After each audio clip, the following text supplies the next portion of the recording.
आज हम अपनी weekly video science MCQs with explanation part 3 करेंगे। यह वीडियो हिंदी और इंग्लिश दोनों में है। यह वीडियो जो है इसमें टोटल हम 35 क्वेश्चंस डिस्कस करेंगे। ये सभी के सभी क्वेश्चंस 2017-18 के एनएमएमएस एग्ज़ाम में पूछे गए हैं। यह video NMIMS, CTET, DSSB, SSC, railway exams सभी के लिए बहुत ज़्यादा इंपॉर्टेंट है। इसमें जो जीके वाला पोर्शन है वो इसमें कवर होगा। इसके पहले के जो 2 पार्ट हैं उनके लिंक डिस्क्रिप्शन में है, अगर आपने उनको नहीं देखा है तो उनको वहाँ जाके ज़रूर देखिएगा। सबसे पहले हम अपने इस पहले क्वेश्चन के ऊपर आते हैं। Vijay is pushing the box from right to left, the force of friction will act on the box. Vijay एक संदूक को दाएं से बाएं धकेल रहा है, जो घर्षण बल होगा वो संदूक पर किस दिशा में कार्य करेगा। तो यहाँ एक बड़ी सिंपल सी बात है, अगर हम एक बॉक्स को ऐसे धकेल रहे हैं तो जो फ्रिक्शनल फोर्स है वो हमेशा अपोजिट डायरेक्शन में काम करता है। तो यहाँ पर बोला है राइट टू लेफ्ट जो है उसके ऊपर फोर्स लग रहा है, इसका मतलब है कि जो फ्रिक्शनल फोर्स है, जो घर्षण बल है, वो लेफ्ट से राइट लगेगा। तो यहाँ पर हमारा करेक्ट ऑप्शन है ऑप्शन नंबर 2, बाएं से दाएं या फिर left to right. Frictional force हमेशा अपोजिट डायरेक्शन में काम करता है। ठीक है, नेक्स्ट क्वेश्चन देखते हैं। Earthquake produce what kind of sound before the main shock wave begin. मुख्य आघात झटका आने से पूर्व भूकंप से किस प्रकार की ध्वनि उत्पन्न होती है।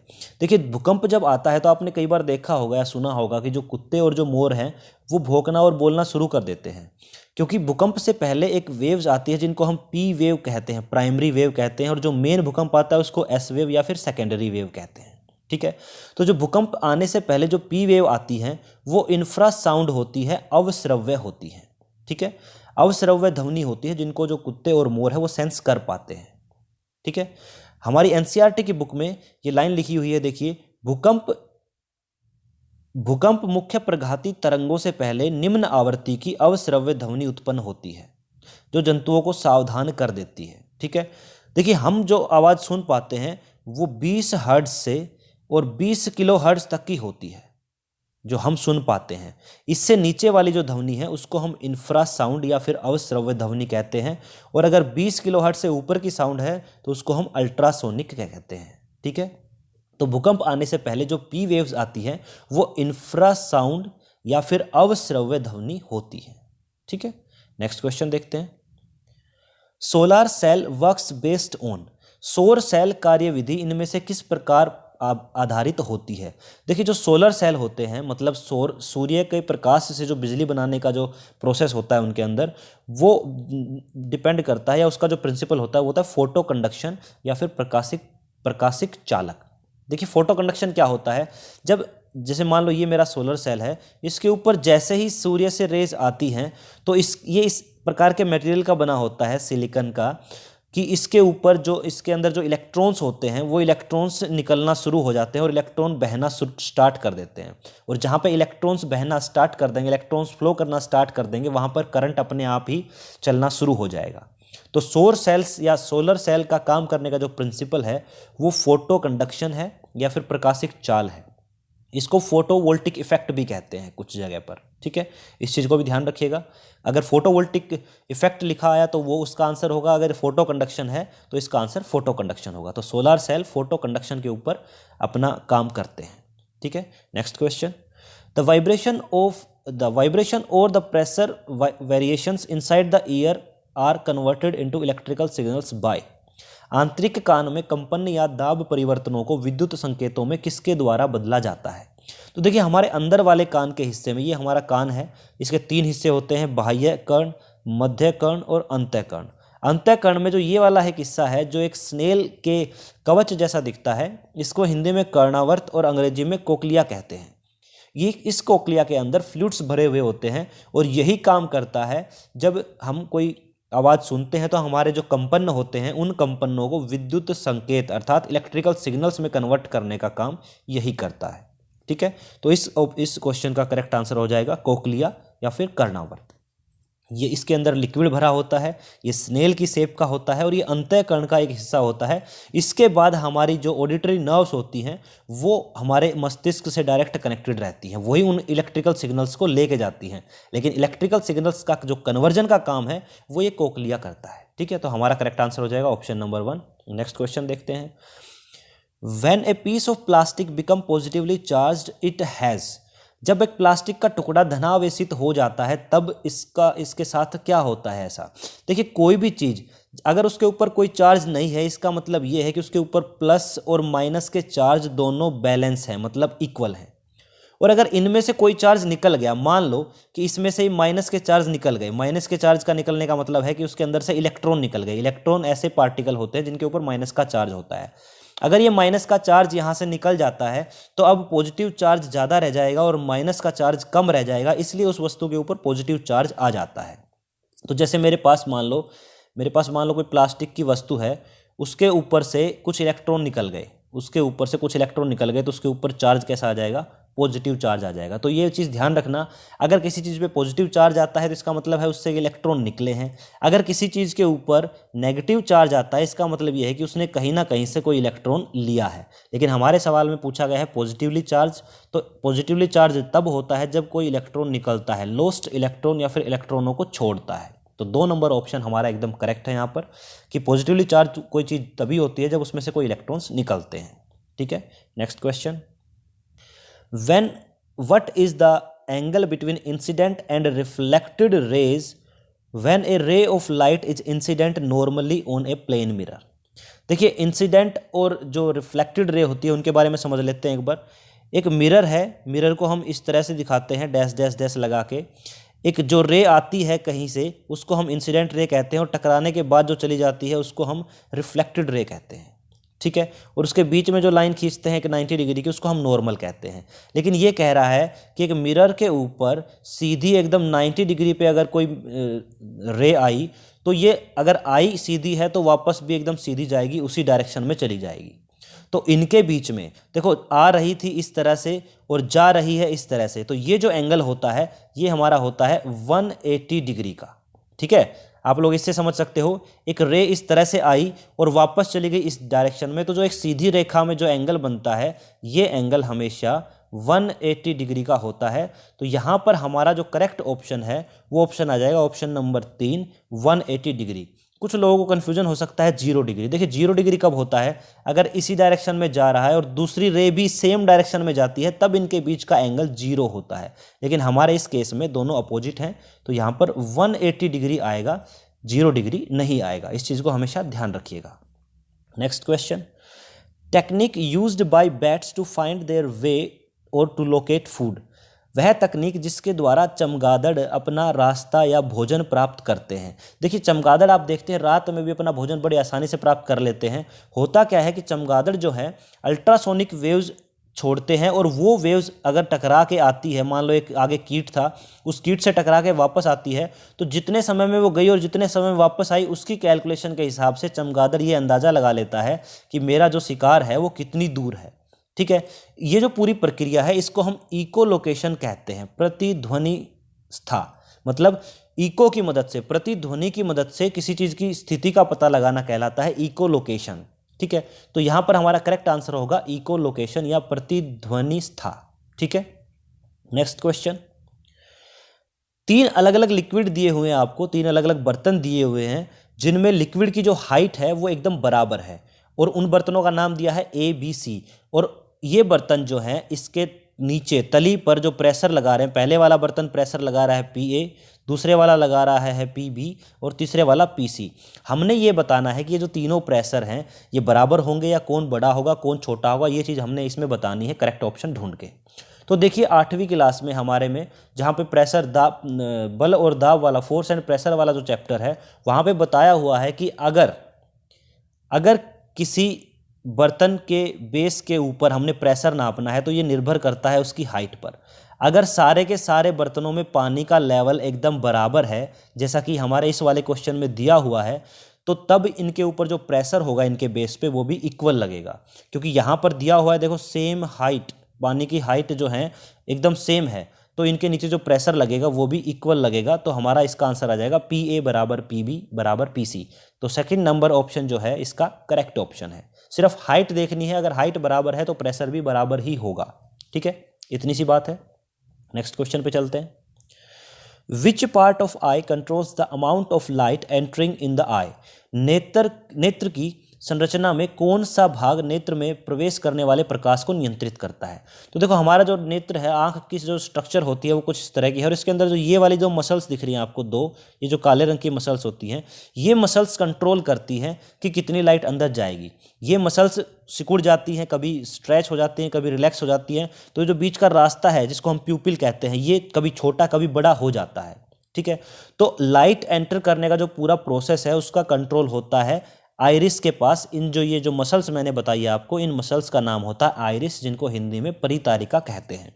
यही हमारी आंखों के जो लाइट अंदर जाती है उसको कंट्रोल करती है। हम एक और डायग्राम से देखते हैं। देखो जो हमारी ये जो बीच में काले रंग की डॉट दिख रही है, ये तो प्यूपिल है, ठीक है। प्यूपिल का साइज जो है वो डिपेंड करता है हमारी इस आइरिस के ऊपर। आइरिस वो वाला पार्ट है जिसकी वजह से हमारी आंख का जो रंग भी होता है, किसी की आंखें काली होती है, किसी की आंखें गोरी होती हैं, ठीक है, किसी की आंखें नीली होती है, वो इसी आइरिस और परितारिका के कारण ही होता है। और यही वो पार्ट है जो लाइट को कंट्रोल करता है कि कितनी लाइट अंदर जाए और कितनी लाइट अंदर ना जाए। तो यहाँ पर हमारा आंसर आएगा आइरिस या फिर परितारिका, ठीक है। नेक्स्ट क्वेश्चन देखते हैं। 1 लाइट ईयर कोरस्पोंड्स टू, एक प्रकाश वर्ष से क्या तात्पर्य होता है।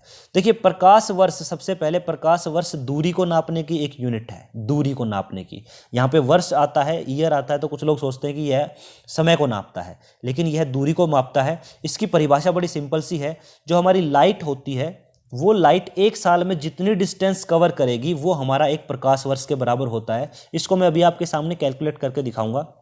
देखिए लाइट की स्पीड मुझे पता है कि लाइट जो है 3 × 10⁸ मीटर पर सेकेंड ट्रैवल करती है।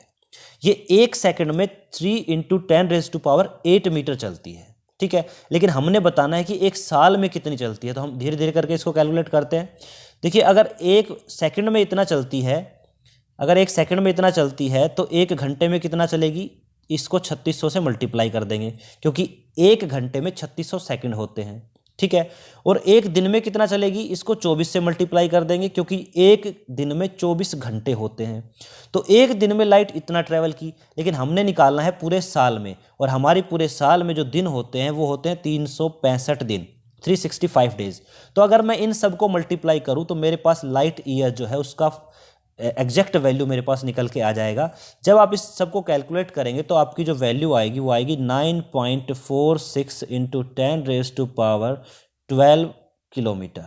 मतलब ऑप्शन नंबर 2 हमारा एकदम करेक्ट है। आप चाहो तो इसको कैलकुलेट करके देख लेना। बस लाइट ईयर का मतलब क्या होता है मुझे आपको समझाना था कि लाइट जो रे होती है वो एक साल में जितनी डिस्टेंस ट्रैवल करती है उसको हम कहते हैं लाइट ईयर या फिर प्रकाश वर्ष। और उसको निकालने का ये तरीका है।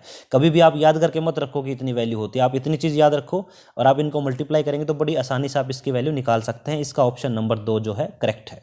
Next question, technique used to absorb noise by using soft and porous surface is called.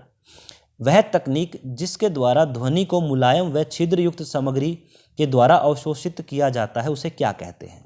देखिए जब हम किसी बड़े हॉल में होते हैं तो उस हॉल में आप देखेंगे कि दीवारों के पास जो है या दीवारों पर ऐसे अलग अलग मतलब पोरस मतलब छिद्र वाली जो वस्तुएं हैं और सॉफ्ट चीज़ें लगाई होती हैं। उसका कारण क्या होता है, हॉल के अंदर जो आवाज़ गूंजती है उनको ये आप अपने आप सोख लेते हैं, जिसकी वजह से आवाज़ गूंजती नहीं है।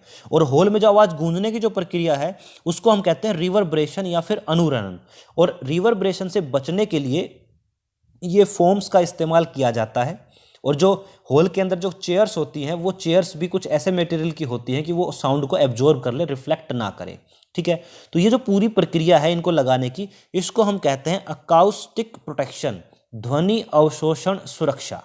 तो हमारे इस क्वेश्चन का जो करेक्ट आंसर है वो आएगा ऑप्शन नंबर 1 अकाउस्टिक प्रोटेक्शन या फिर ध्वनि अवशोषण सुरक्षा। और ये जो आवाज़ गूंजने की प्रक्रिया पूछ ले, कई बार ये पूछ सकता है कि हॉल में आवाज़ गूंजती है उस प्रक्रिया का नाम क्या है, उसको कहते हैं रिवर्ब्रेशन या फिर अनुरणन, ठीक है। तो करेक्ट ऑप्शन है इसका option number 1। Next question, the power of a convex lens whose focal length is 0.2 metre. हमने एक लेंस की पावर निकालनी है और हमें फोकल लेंथ दी हुई है, तो हमें इसका फॉर्मूला पता होना चाहिए। देखिए लेंस की पावर को P से डिनोट करते हैं और इसका फॉर्मूला होता है 1/फोकल लेंथ। और ये फोकल लेंथ जो है वो मीटर में होनी चाहिए, तब हमारा करेक्ट आंसर निकलेगा। तो वो तो पहले से ही हमें मीटर में दी हुई है। और पावर की जो यूनिट होती है वो डायप्टर होती है, जिसको हम D से दिखाते हैं, ठीक है, अब हम कैलकुलेट करेंगे। यहाँ पर बात कर रहे हैं कॉन्वेक्स लेंस की। देखिए कॉन्वेक्स लेंस ऐसा होता है, और कॉन्वेक्स लेंस की जो फोकल लेंथ है वो हमेशा पॉजिटिव होती है, वहीं जो कॉनकेव लेंस है उसका जो फोकल लेंथ होता है वो हमेशा नेगेटिव होती है। ठीक है, कारण क्या है कि जो कॉन्वेक्स लेंस है वो रेज को एक जगह इकट्ठा करता है, कन्वर्ज करता है, और ये रेज को फैला देता है। तो फैलाने वाले का नेगेटिव है और जो इकट्ठा करता है उसका पॉजिटिव है। तो हमारा यहाँ कॉन्वेक्स लेंस है, इसका मतलब जो हमारी फोकल लेंथ है 0.2 मीटर ये प्लस की होगी। ठीक है, अब हम इस फॉर्मूले में रख के इसको कैलकुलेट करते हैं। पावर का फॉर्मूला हमने बताया 1 focal length, and focal length should be in metre. हमारे पास पहले ही मीटर में दी हुई है तो मैं यहाँ पे रख देता हूँ 0.2। ठीक है, और प्लस का है तो प्लस लगा दूंगा आगे। इसको कैलकुलेट करते हैं तो आएगा 10/2। हमने ये डेसिमल पॉइंट हटा दिया, प्लस को ऊपर ले जाते हैं। अब इसको काटेंगे तो आएगा 5। तो मेरे पास पावर की वैल्यू आ गई +5 डी मतलब डायप्टर जो पावर की यूनिट है। ठीक है, तो किसी भी लेंस की पावर निकालने के लिए हम ये फॉर्मूला याद रखेंगे कि power is equal to 1 focal length, and focal length should be in metre. अगर सेंटीमीटर में दी है तो पहले उसको मीटर में कन्वर्ट करना, उसके बाद इसमें पुट करना, तब हमारा करेक्ट आंसर आएगा। तो इस क्वेश्चन का करेक्ट आंसर है ऑप्शन नंबर 1 +5 डायप्टर। ठीक है, क्लियर होगा सवाल। नेक्स्ट देखते हैं, which fuel has highest calorific value. किस ईंधन का कैलोरी मान सर्वाधिक होता है। देखिए कैलोरीफिक वैल्यू का क्वेश्चन पिछली वीडियो में भी आया था। कैलोरीफिक वैल्यू उसे कहते हैं जब 1 kg को फ्यूल को बर्न करने में जितना किलो जूल एनर्जी मिलता है उसको हम बोलते हैं उसकी कैलोरीफिक वैल्यू या कैलोरी मान। ठीक है, अलग अलग ईंधन का अलग अलग होता है। यहाँ पर इन सभी ईंधनों में जो CNG है इसकी कैलोरीफिक वैल्यू सबसे ज़्यादा होती है, और ये करीब 50,000 किलो जूल पर किलोग्राम है। मतलब अगर 1 किलोग्राम CNG को हम जलाएंगे तो 50,000 किलो जूल की ऊर्जा हमें मिलेगी। तो इसका हाईएस्ट जो कैलोरीफिक वैल्यू है वो CNG का है। बाकियों का बता देता हूँ, कोयले का 25-30 हज़ार के आसपास है, और किरोसिन और डीजल इन दोनों का ही लगभग 45,000 किलो जूल है। ठीक है, तो हाईएस्ट किसका हुआ, CNG का, और CNG हमारा करेक्ट आंसर है। और जो लास्ट वीडियो हमने देखी थी उस वीडियो में हमने पूरी एक टेबल देखी थी, उस टेबल के अंदर हर ईंधन की जो कैलोरीफिक वैल्यू है वो बताई हुई है, आप जाके डिस्क्रिप्शन में उसको देख सकते हैं। Next question, which of the following gas turns lime water milky. निम्नलिखित में से कौन सी गैस चूने के पानी का रंग दूधिया कर देती है। देखिए चूने का पानी का फॉर्मूला होता है CaOH ट्वाइस, कैल्शियम हाइड्रोक्साइड। इसके अंदर जब कार्बन डाइऑक्साइड गैस को फूंक मारी जाती है या डाली जाती है तो ये कन्वर्ट हो जाता है CaCO3, कैल्शियम कार्बोनेट। और कैल्शियम कार्बोनेट का जो कलर होता है वो मिल्की होता है या फिर दूधिया होता है। तो इस कारण से जो चूने का पानी है वो दूधिया रंग का हो जाता है। तो कौन सी वाली गैस इस्तेमाल हुई है, CO2, कार्बन डाइऑक्साइड। यहाँ पे करेक्ट ऑप्शन है ऑप्शन नंबर 3। ये क्वेश्चन कुछ इस तरह से भी पूछा जा सकता है कि जब हम चूने के पानी में फूंक मारते हैं तो वो मिल्की हो जाता है, मतलब दूधिया रंग का हो जाता है। क्यों? क्योंकि देखिए जब हम फूंक मारेंगे तो हमारे मुंह से कौन सी वाली गैस निकलती है, कार्बन डाइऑक्साइड गैस निकल। जब हम इनहेल करते हैं, सांस लेते हैं तो ऑक्सीजन जाती है, और बाहर छोड़ते हैं तो कार्बन डाइऑक्साइड जाती है। तो हम चूने के पानी में फूंक मारेंगे तो हमारी जो गैस निकलेगी तो कार्बन डाइऑक्साइड निकलेगी, और उससे जो है कैल्शियम कार्बोनेट बन के उस चूने के पानी का रंग दूधिया हो जाता है। ठीक है, इस क्वेश्चन को ध्यान रखेंगे। ऑप्शन नंबर 3 इसका करेक्ट आंसर है, और बहुत इंपॉर्टेंट क्वेश्चन है ये। नेक्स्ट क्वेश्चन देखते हैं, which of the following nutrient is needed for growth and maintenance of our body. निम्नलिखित में से कौन सा पोषक तत्व हमारे शरीर की वृद्धि और अनुरक्षण के लिए आवश्यक होता है। देखिए हमारे शरीर को जो अलग अलग पोषक तत्व लेते हैं हम, वो सारे अलग अलग काम करते हैं। ठीक है, जैसे जो कार्बोहाइड्रेट है, कार्बोहाइड्रेट का काम होता है हमारे शरीर को ऊर्जा देना, तो इसको ऊर्जा देने वाला भोजन कहते हैं। विटामिन जो है वो हमारे शरीर को रोग से लड़ने की क्षमता देते हैं। कैल्शियम हमारी हड्डियों के लिए जरूरी होता है, एक खनिज लवण है। जो प्रोटीन है वो हमारे शरीर के अंदर ग्रोथ और मेंटेनेंस का काम करता है। ठीक है, जो हमारे शरीर की वृद्धि होती है और जो अनुरक्षण का कार्य होता है, मेंटेनेंस का जो काम होता है, वो प्रोटीन करता है। तो हमारा यहाँ पर जो करेक्ट आंसर आएगा वो आएगा प्रोटीन। प्रोटीन हमारे जो शरीर में ग्रोथ और मेंटेनेंस के काम के लिए जिम्मेवार होता है। Next question is the acid present in vinegar is. देखिए विनेगर को सिरका भी कहा जाता है। सिरके के अंदर एसिटिक एसिड या फिर एसिटिक अम्ल पाया जाता है, और जो बाकी के 3 अम्ल है ये किस किस में पाए जाते हैं। देखिए जो सिट्रिक एसिड है वो सिट्रस फ्रूट्स में पाया जाता है, जैसे कि नींबू, संतरा आदि में। टार्ट्रिक एसिड जो है वो हमारा आंवला, इमली, इन सब में पाया जाता है। और जो ऑक्सैलिक एसिड है वो टमाटर में और पालक में पाया जाता है। ठीक है, तो यहाँ पर हमारा जो करेक्ट आंसर है वो आएगा ऑप्शन नंबर 2, एसिटिक एसिड। सिरका या विनेगर कुछ भी बोल लो, उसके अंदर एसिटिक एसिड होता है। और एसिटिक एसिड का अगर फॉर्मूला आपसे पूछ ले तो एसिटिक एसिड का फॉर्मूला होता है CH3COOH। ये फॉर्मूला है एसिटिक एसिड का। ठीक है, बाकी सारे एसिड भी कहाँ मिलते हैं मैंने आपको बता दिया, ध्यान रखेंगे क्योंकि ये नेचुरल एसिड्स होते हैं और ये हमेशा किसी न किसी पेपर में जरूर पूछे जाते हैं आसपास के क्वेश्चंस। नेक्स्ट क्वेश्चन है, beriberi is caused due to deficiency of.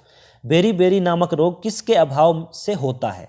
तो देखिए, विटामिन जो होते हैं उनके अभाव से बहुत सारे रोग होते हैं जिनको हम अभावजन्य रोग कहते हैं, डेफिशिएंसी डिजीज कहते हैं। तो जो बेरी बेरी रोग है वो विटामिन बी की कमी से होता है, तो इसका करेक्ट आंसर आ जाएगा विटामिन बी। अलग अलग विटामिनों की कमी से जो रोग होते हैं वो हम इस टेबल से समझेंगे। देखिए, विटामिन ए जो होता है उसकी कमी से हमारी जो आंखें हैं वो कमज़ोर हो जाती है और हमें रात को दिखना बंद हो जाता है, जिसको हम रतौंधी कहते हैं। ठीक है, तो अगर रतौंधी पूछे या फिर आंखों के ऊपर जो सबसे ज़्यादा इफेक्ट पड़ता है वो विटामिन ए का पड़ता है। विटामिन B1, देखिए विटामिन बी एक कॉम्प्लेक्स विटामिन होता है, इसके अंदर vitamin B, vitamin B6, vitamin B12, बहुत सारे विटामिन होते हैं। तो B1 की कमी से बेरी बेरी रोग हो जाता है और बेरी बेरी में जो हमारी मांसपेशियां हैं वो बहुत कमज़ोर हो जाती हैं और हम कार्य करने जितनी भी ऊर्जा हमारे पास नहीं रह पाती है। ठीक है, विटामिन सी की कमी से जो रोग होता है उसको स्कर्वी कहते हैं। स्कर्वी में हमारे मसूड़ों से खून निकलने लग जाता है और जो मसूड़े हैं उनमें घाव हो जाता है। विटामिन डी जो हमें धूप से हमारा शरीर स्वयं बना लेता है, उसकी कमी से रिकेट्स नाम का रोग होता है। रिकेट्स नाम के रोग में क्या होता है, हमारी हड्डियां जो हैं वो कमज़ोर होकर मुड़ना शुरू कर देती हैं। ठीक है, तो ये सभी के सभी विटामिन की कमी से होने वाले रोग हैं। हमारे इस क्वेश्चन का आंसर आएगा विटामिन बी, क्योंकि बेरी बेरी जो है वो विटामिन बी की कमी से होता है। नेक्स्ट क्वेश्चन देखते हैं, which of the following process is an example of physical change. निम्नलिखित में से कौन सी प्रक्रिया भौतिक परिवर्तन होती है? देखिए, दो प्रकार के चेंजेस होते हैं, फिजिकल चेंजेस और केमिकल चेंजेस। केमिकल चेंजेस का मतलब होता है कुछ ना कुछ न्यू कंपाउंड बनेगा, कोई ना कोई नई चीज़ बनेगी उसके अंदर। ठीक है, और अगर सिर्फ उसके रूप में बदलाव होता है तो उसको हम फिजिकल चेंज कहते हैं। जैसे जो पानी है उससे बर्फ बनना, लेकिन पानी का फॉर्मूला भी H2O है और बर्फ का फॉर्मूला भी H2O है, सिर्फ उनका रूप बदला है, तो यहाँ पर इसको कहेंगे हम फिजिकल चेंज। और अगर कुछ नई चीज़ बन जाती है तो उसको हम केमिकल चेंज कहते हैं। हमसे पूछा है कि फिजिकल चेंज कौन कौन से हैं। यहाँ पर इस क्वेश्चन में दोनों के दोनों ऑप्शन जो हैं, ऑप्शन नंबर 1 और 3 दोनों ही फिजिकल चेंज के एग्जाम्पल हैं। क्रिस्टलाइजेशन या क्रिस्टलीकरण का मतलब होता है किसी चीज़ के क्रिस्टल्स बनाना, जैसे चीनी के क्रिस्टल बनाना, या फिर मान लो पानी है, पानी का क्रिस्टल है आइस, हम आइस बना देंगे तो वो फिजिकल चेंज हुआ। और दूसरा एग्जाम्पल हमारा गैल्वेनाइजेशन या फिर यसद लेपन।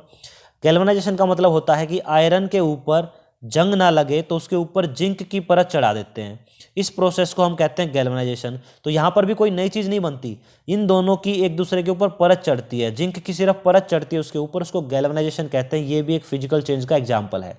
तो फिजिकल चेंज, ये दोनों जो ऑप्शन है, ऑप्शन नंबर 1 और 3 बोथ आर फिजिकल चेंज। और जो कंबशन और रस्टिंग है, देखिए जब कोई चीज़ जलती है तो राख बनती है तो उसके ऑक्साइड बनते हैं। रस्टिंग भी जो आयरन की बनती है तो उसके अंदर ऑक्साइड ही बनता है, उसका जो फेरस ऑक्साइड होता है जिसको हम जंग बोलते हैं। तो ये दोनों के दोनों केमिकल चेंज है और पहले वाले दोनों जो है वो फिजिकल चेंज है, इस बात को ध्यान रखिएगा।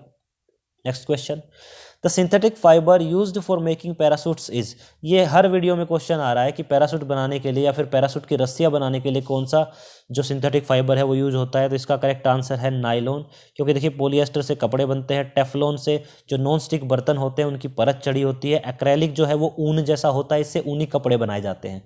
नायलॉन एक मजबूत और हल्का जो सिंथेटिक फाइबर है, उससे पैरासूट की रस्सियाँ, रॉक क्लाइंबिंग की रस्सियाँ, ये सब चीज़ें बनाई जाती हैं। ठीक है, उसकी मजबूती के कारण। तो इसका करेक्ट ऑप्शन आएगा ऑप्शन नंबर 1।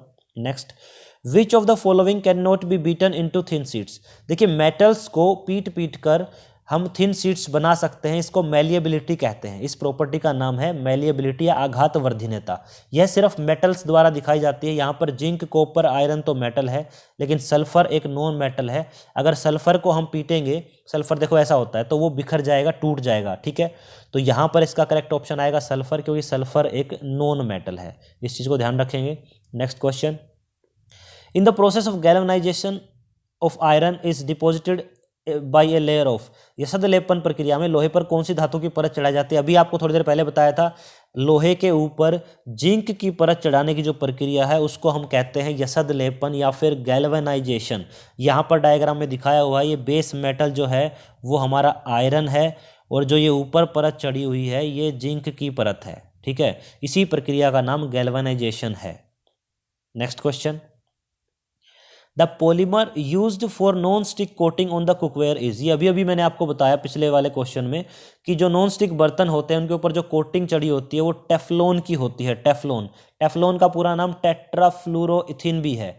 तो अगर ऑप्शन में टेफ्लॉन आए तो टेफ्लॉन करना, और टेट्राफ्लोरोइथीन आए तो वो वाला करना। ठीक है, नॉन स्टिक बर्तन के ऊपर टेट्राफ्लोरोइथीन या फिर टेफ्लॉन की परत चढ़ाई जाती है, ये एक सिंथेटिक फाइबर है।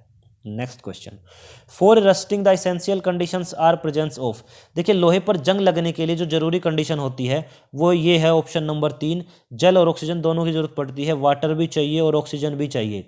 अगर आप इसको समझना चाहते हो तो एक एक्सपेरिमेंट कर सकते हो, आप केवल पानी के अंदर अगर कोई लोहे की चीज़ डालोगे तो उसके अंदर जंग नहीं लगेगा, और केवल हवा में वो चीज़ है तब भी उसमें जंग नहीं लगेगा। लेकिन अगर नमी वाली जगह है वहाँ पर जंग लग जाता है, क्योंकि नमी में पानी भी होता है और ऑक्सीजन भी होता है। तो जंग लगने के लिए जो इसेंशियल कंडीशन है, पानी और ऑक्सीजन दोनों की जरूरत पड़ती है, तब जाके जंग लगता है। जंग का फॉर्मूला जो है वो होता है Fe2O3.XH2O।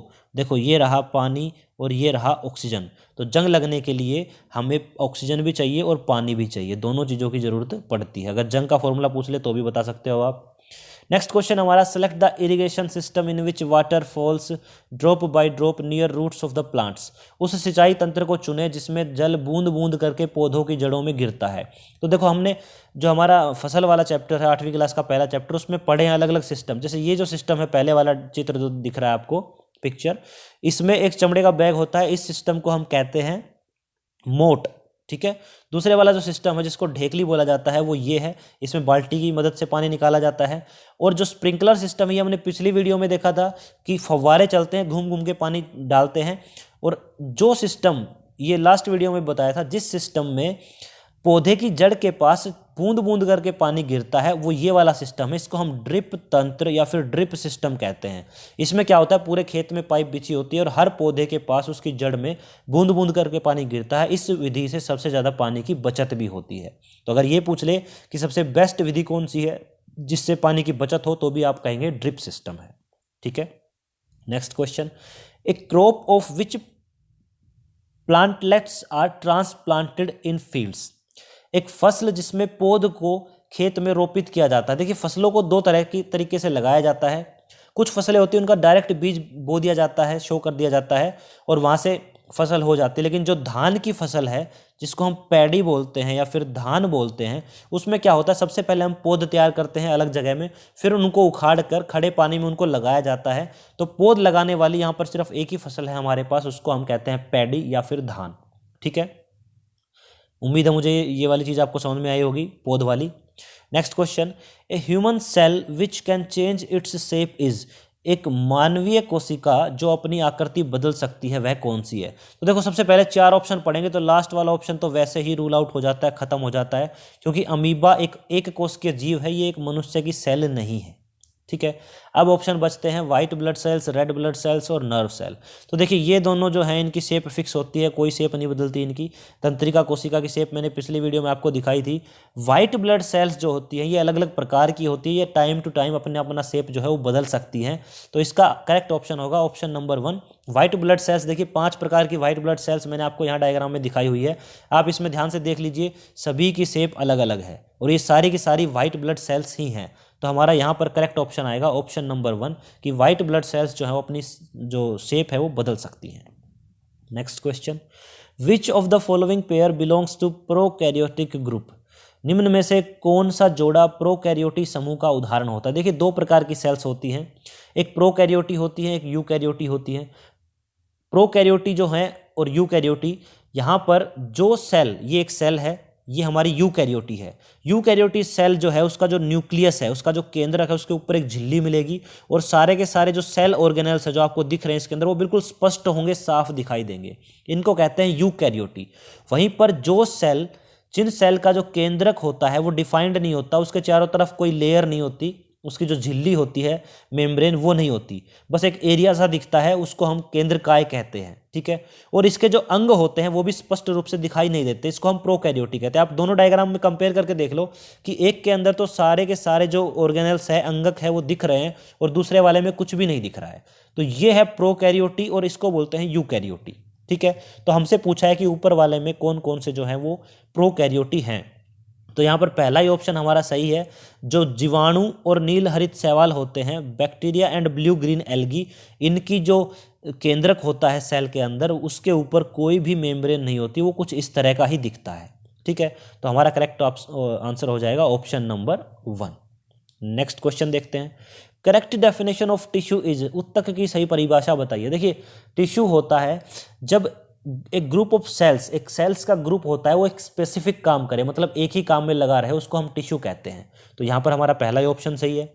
एक ग्रुप ऑफ सिमिलर सेल्स, एक समान दिखने वाली कोशिकाएं जो एक स्पेसिफिक काम करती हैं, उसको हम ऊतक कहते हैं, ठीक है। जो बाकी के 3 ऑप्शन है वो हमारे पहले ही रूल आउट हो गए, क्योंकि देखिए इसमें डिफरेंट फंक्शन लिखा हुआ है, इसमें डिफरेंट सेल लिखा हुआ है, ठीक है, और इसमें सिर्फ एक सेल लिखा हुआ है। और करेक्ट डेफिनेशन है कि group of similar sales performing specific type of function, ठीक है। तो first option is correct. Next देखते हैं। Which of the following does not have locomotory function, निम्न में से किसका गतीय कार्य नहीं है। मतलब ये जो 4 चीजें दी हुई हैं, फ्लैगिला, स्यूडोपोडिया, सीलिया और बड, इनमें से कौन सी चीज है जिनका गति में कोई काम नहीं होता।